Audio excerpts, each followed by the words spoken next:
Pasangan suami istri yang dicintai di California dieksekusi dalam serangan siang hari di rumah mereka senilai lebih dari $1 juta. Dr. Eric Cordes, ahli radiologi ternama, dan istrinya Vicky, instruktur spin populer, tewas ditembak di garasi rumah mereka di Simi Valley. Dan polisi mengatakan ini adalah serangan yang sudah ditargetkan, bahkan mungkin dilakukan oleh seseorang yang dikenal oleh pasangan tersebut. Pengejaran terhadap pelaku penembakan membawa mereka sejauh 70 mil hingga menemukan sebuah penemuan suram, sebuah mobil hangus di Chino. Kami dapat memastikan melalui basis data penegak hukum bahwa kendaraan tersebut memang terkait dengan kasus pembunuhan ganda di Simi Valley. Siapa yang bisa melakukan ini? Penyelidik kini mengklaim telah menemukan jawabannya dan faktanya lebih menghancurkan dari yang dibayangkan. Kami sedang menangani kasus yang dipersembahkan oleh Law and Crime. Saya Chris Stewart.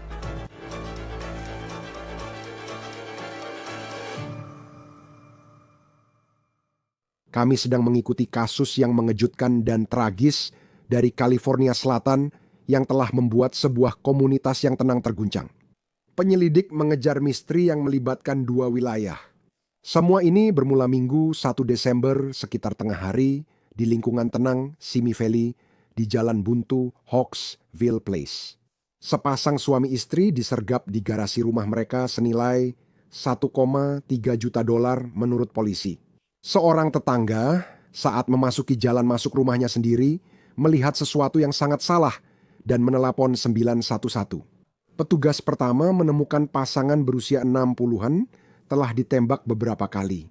Mereka segera dilarikan ke rumah sakit setempat, tetapi luka-luka mereka terlalu parah. Di konferensi pers Senin, 1 Desember, Sersan Rick Morton dari Kepolisian Simi Valley menyampaikan kabar menghancurkan. Seorang pria dan seorang wanita ditemukan tergeletak di dalam garasi. Mereka kemudian dibawa ke rumah sakit setempat dan sayangnya kemudian meninggal karena luka-luka mereka. Pada jam-jam pertama, kasus ini benar-benar menjadi misteri. Sebuah kasus pembunuhan ganda tanpa tersangka yang disebutkan dan tanpa motif yang jelas. Namun seiring penyelidikan berlangsung pada hari berikutnya, gambaran yang lebih jelas dan tragis mulai muncul. Korban diidentifikasi sebagai Dr. Eric Cordes yang berusia 63 tahun, seorang ahli radiologi yang sangat dihormati dan menurut pernyataan dari Adventist Health Simi Valley, beliau melayani komunitas itu hampir 3 dekade. Istrinya, Vicky Schiller, 66 tahun, adalah instruktur spin lokal yang dicintai dan baru saja menjadi nenek menurut teman-temannya. Teman dan tetangga menyebut mereka orang baik dan penggerak komunitas, tapi kini sudah tiada. Perburuan pelaku penembakan segera dimulai. Saksi melihat Honda Civic hitam tua melaju kencang dari lokasi. Pencarian mobil itu membuat penyelidik menelusuri jejak hingga 70 mil.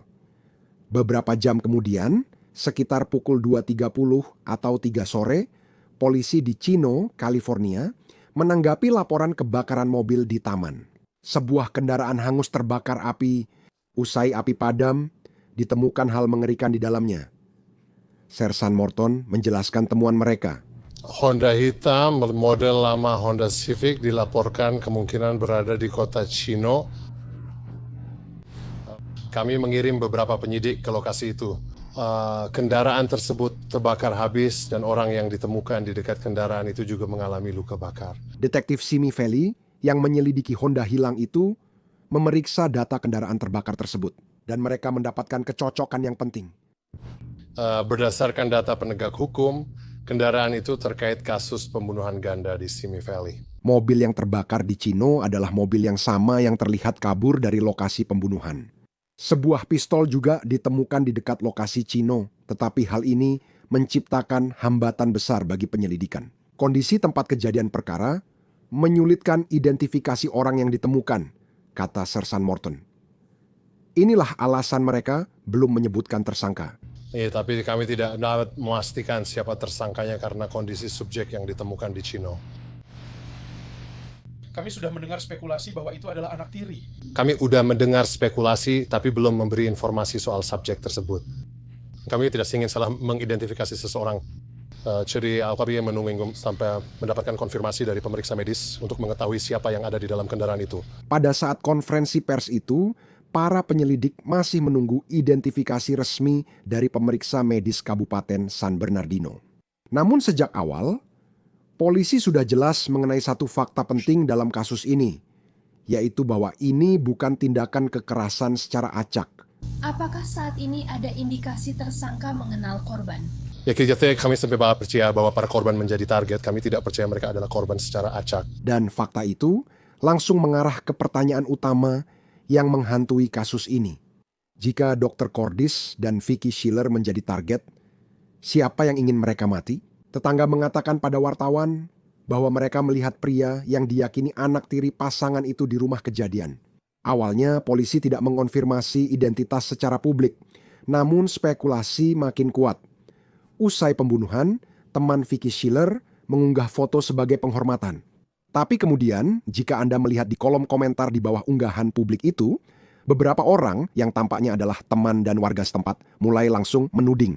Komentar-komentar yang telah kami lihat itu berisi pernyataan seperti, kutipan, itu adalah putra kandung Eric yang terpisah yang menembak mereka, dan kutipan, sekarang mereka pikir itu anak tiri. Pada saat itu, tidak ada satupun dari ini yang telah dikonfirmasi. Tapi sekarang sudah berubah. Para penyelidik akhirnya memberikan jawaban atas pertanyaan itu, sebuah pertanyaan yang telah menyita perhatian komunitas ini. Dalam pembaruan terbaru yang dirilis pada tanggal 2 Desember, Departemen Kepolisian Simi Valley mengonfirmasi bahwa pelaku penembakan adalah anggota keluarga pasangan tersebut sendiri. Keith Cordes, 37 tahun, putra Dr. Eric Cortis dari Kentucky, menurut polisi melakukan perjalanan ke California, menembak ayah dan ibu tirinya di garasi mereka, lalu kabur dengan Honda Civic hitam. Dia meninggal akibat luka sendiri setelah membakar mobil di taman di Chino. Koroner San Bernardino telah mengonfirmasi identitasnya. Para penyelidik mengatakan bahwa mereka yakin senjata api yang mereka temukan di lokasi kejadian adalah senjata yang sama yang digunakan dalam pembunuhan Eric dan Vicky. Pengujian forensik tambahan sedang dilakukan. Namun para detektif mengatakan semua bukti sekarang mengarah kepadanya sebagai satu-satunya tersangka. Bagi banyak orang di Simi Valley, kepastian ini menyakitkan namun juga menutup misteri yang dimulai dengan bisikan, spekulasi, dan ketakutan akan pembunuh berkeliaran. Polisi kini menyatakan tidak ada ancaman lanjutan bagi masyarakat. Untuk memahami kehilangan di komunitas ini, kita harus tahu siapa Dr. Eric Cordes dan Vicky Schiller. Mereka bukan sekadar korban, tapi pilar. Eric Cordes bukan hanya dokter, dia fondasi layanan kesehatan setempat. Selama hampir 30 tahun, dia melayani sebagai ahli radiologi bersertifikat di Adventist Health, Simi Valley. Kepergiannya mengejutkan seluruh rumah sakit. Pihak administrasi merilis pernyataan tulus, komunitas Adventist Health Simi Valley sangat berduka atas kematian tragis rekan lama kami, Dr. Eric Cordes dan istrinya, Vicky. Dr. Cordes adalah ahli radiologi bersertifikat yang dihormati dan dokter dicintai. Melayani komunitas ini dengan kasih dan keunggulan hampir 30 tahun. Kami turut berduka cita untuk keluarga, teman, dan semua yang pernah bekerja dengannya atas kehilangan mendadak ini. Dia juga bekerja di Focus Medical Imaging yang kemudian merilis pernyataan. Dr. Eric Cordes adalah dokter yang brilian, pekerja keras, dan rekan kerja yang dihormati. Dia pasti akan sangat dirindukan. Dan kemudian ada Vicky. Vicky Schiller adalah sosok yang penuh semangat dan ramah di dunia kebugaran bagi banyak orang di komunitasnya. Dia adalah instruktur spin yang sangat dicintai, dikenal karena energinya dan perannya sebagai mentor bagi orang lain. Seorang teman dekat menulis penghormatan online yang menggambarkan semangatnya, mengatakan, kami masih terkejut dan tidak percaya teman kami telah tiada. Awal tahun ini, kami berada di Simi dan mengambil alih kelas spin Kamis pagi miliknya, yang dulunya adalah kelas saya. Kami mengambil foto ini dan dia mengizinkan saya mengajarinya. Vicky dan suaminya Eric ditembak brutal di jalan masuk rumah mereka kemarin. Hati kami hancur. Dia baru menjadi nenek. Teman menggambarkan pasangan ini saling mencintai dan sangat menikmati hidup. Mereka adalah wajah-wajah ramah di jalan buntu itu, tempat mereka ditemukan tewas, seorang profesional yang dihormati dan pelatih yang menginspirasi. Kehilangan mereka yang mendadak dan tragis, meninggalkan kekosongan yang sulit diungkapkan institusi maupun teman. Bergabunglah sekarang untuk membahas penyelidikan ini bersama penyelidik kasus pembunuhan Chris McDonough. Terima kasih sudah meluangkan waktu bersama kami di Law and Crime. Sepertinya cukup cepat, para penyelidik dalam kasus ini mengatakan bahwa ini tampak seperti serangan yang ditargetkan.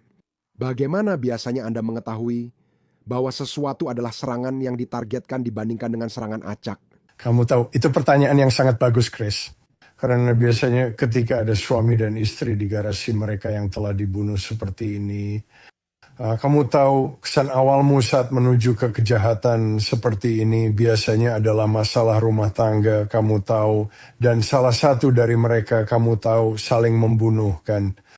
Jadi kamu benar-benar mengandalkan petugas patroli saat pertama kali tiba di tempat kejadian perkara, dan kamu melakukan apa yang disebut circle up, di mana semua orang kamu tahu berkumpul, kita mendiskusikan, kamu tahu informasi apa dan jenis saksi seperti apa yang mungkin sudah mereka miliki.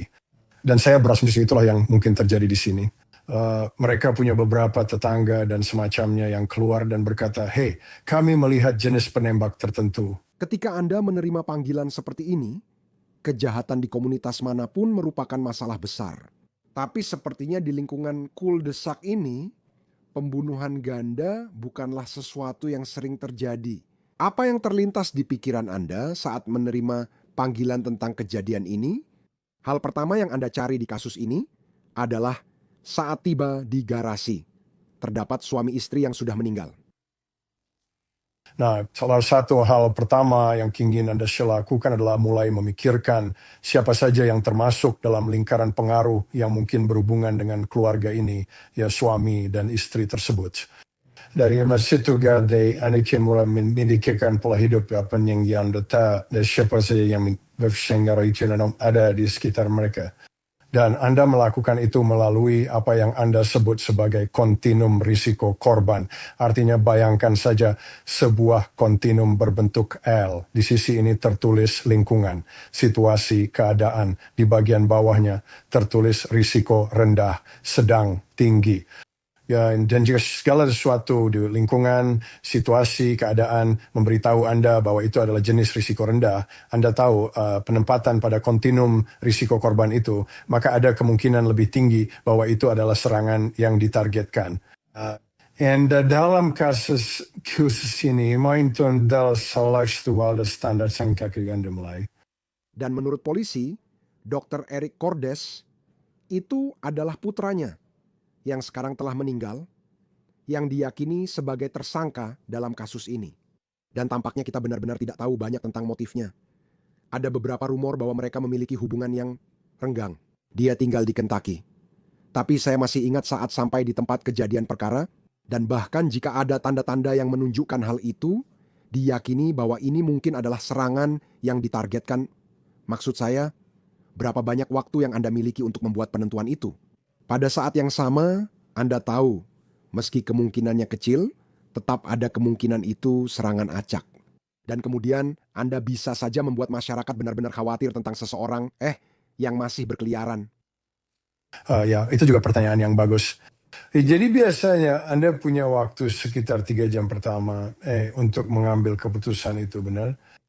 Dan untungnya dalam kasus ini, sayangnya dalam kasus ini, dalam waktu 3 jam, ada lembaga lain yang menelepon Anda dan memberitahu, hey, kami mungkin punya seseorang atau kendaraan yang terkait dengan ini. Jadi kemudian Anda mulai melihat yang pola hidup individu tersebut, dan Anda mulai melihat keuangan terlebih dahulu. Khususnya jika mereka adalah anak dari 2 orang yang telah dibunuh itu.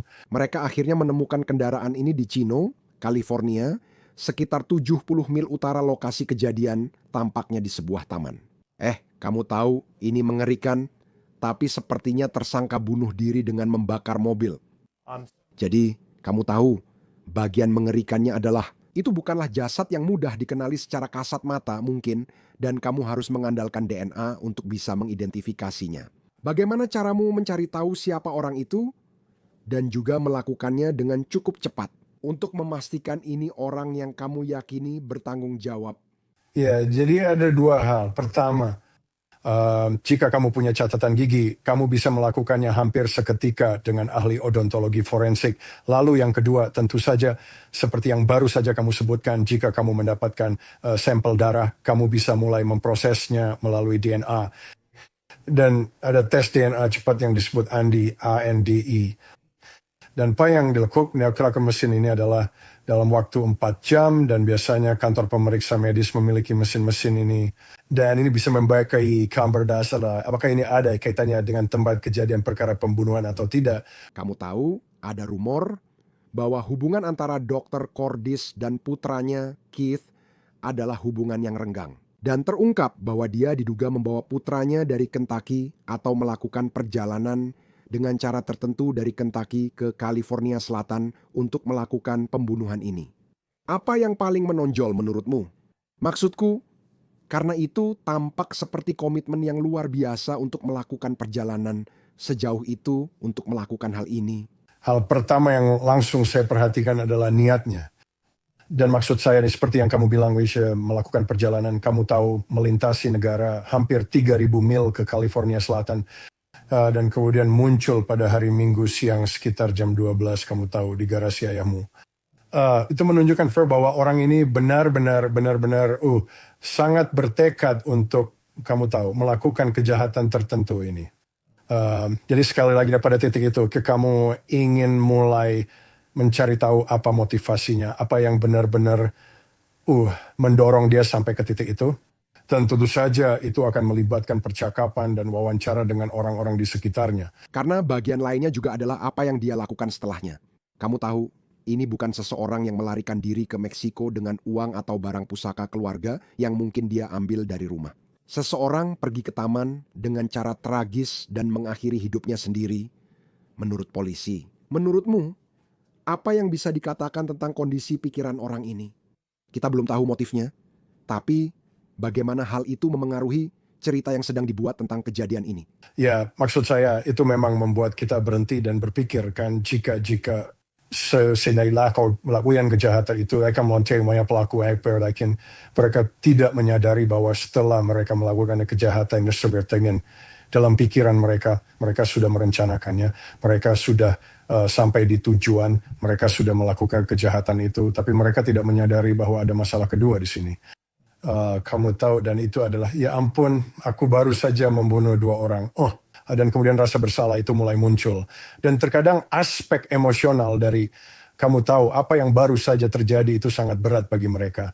Dan pentingnya main dalam kasus ini, itu mungkin kamu tahu situasinya. Mengetahui hal itu, maksud saya, sayangnya, Dr. Cordis dan istrinya Vicky telah meninggal, begitu juga tersangkanya. Kita masih belum tahu motifnya sampai saat ini, dan saya yakin mungkin anggota keluarga mungkin tahu motifnya. Mungkin ada masalah yang sangat terbuka yang mereka alami.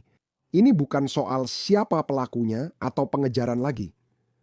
Pekerjaan apa yang biasanya dilakukan setelah kejadian untuk memberi jawaban pada keluarga, sekaligus memastikan ancaman bagi masyarakat sudah tidak ada? Pertama yang Anda lakukan adalah memberi tahu masyarakat bahwa Anda tahu, dan Anda ingin segera keluar bersama petugas informasi publik Anda,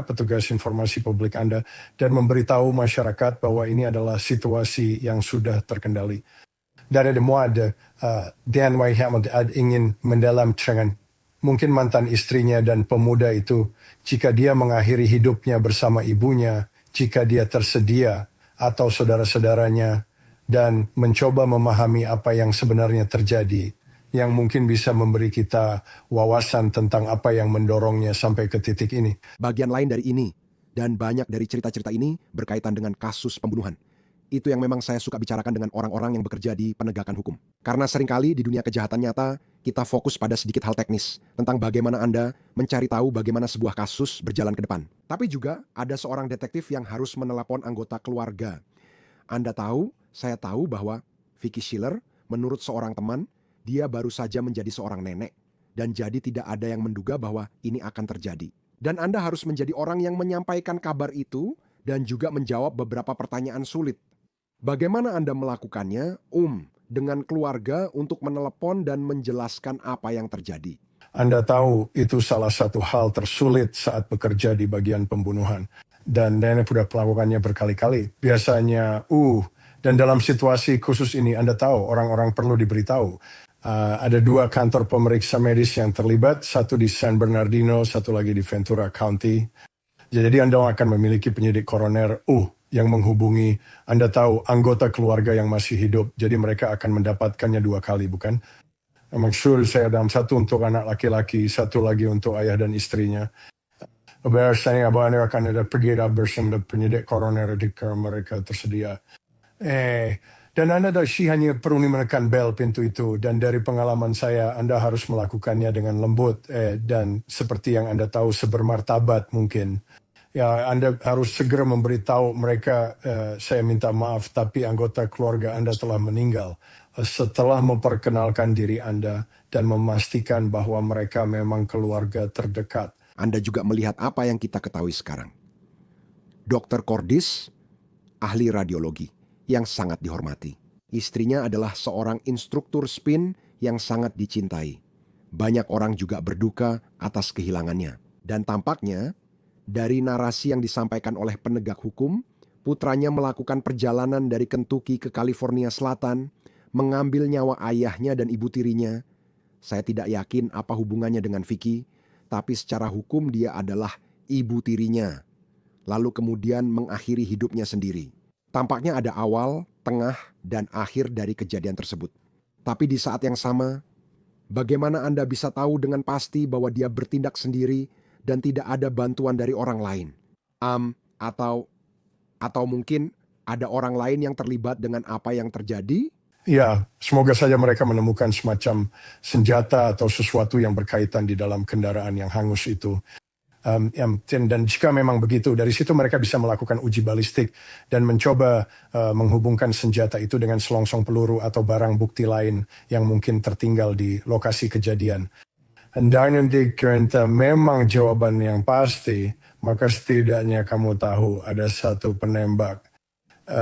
Dan bagian kedua dari pertanyaanmu adalah mulai mencari jejak digital dalam bentuk apapun dan melihat apakah ada keterkaitan dengan koneksi luar. Lalu, untukmu sebagai anak laki-laki di Kentucky, di sisi lain negara, sumber daya apa yang kamu dapatkan jika kamu adalah departemen lokal yang berbicara dengan orang-orang yang mengenalnya di Kentucky, atau berbicara dengan orang-orang yang mungkin tahu di mana dia membeli senjatanya? Jika itu adalah senjata yang dibeli secara legal, jenis penyelidikan apa yang dilakukan di pihak sana untuk mengetahui sedikit lebih banyak dalam kasus ini tentang Keith Cordas yang menurut polisi adalah orang yang bertanggung jawab? Nah, ada dua jalur yang bisa diambil. Kamu bisa melibatkan aset federal kamu. Dan karena ada senjata yang terlibat, dan karena dia melintasi negara, biro alkohol, tembakau, senjata api, dan bahan peledak bisa melacak senjata itu untukmu, maksudku, sampai ke tempat, bahkan saat senjata itu dibeli. Dan kalau ada wawancara yang perlu dilakukan, kamu bisa melibatkan lembaga lokal di tempat dia tinggal atau FBI. Mereka bisa mengerahkan beberapa sumber daya untuk membantumu. Hanya seperti... Ini benar-benar sangat menyedihkan. Kau tahu, kau memikirkan, maksudku, pembunuhan apapun seperti yang kau tahu, itu sangat menyedihkan dan tragis. Tapi, untuk melihat dua orang yang begitu dihormati di komunitas ini, mengalami kekerasan dalam keluarga, yang berujung pada kematian mereka, ini benar-benar kasus yang sangat menyedihkan. Chris McDonough, penyelidik pembunuhan. Kami selalu menghargai kehadiranmu di Law and Crime, membantu kami memahami seluk-beluk penyelidikan seperti ini. Terima kasih sudah bersama kami. Terima kasih atas undangannya. Itu saja untuk kasus yang disajikan oleh Law and Crime. Berlanggananlah di YouTube dan Spotify kami. Saya Chris Stewart. Sampai jumpa di lain waktu.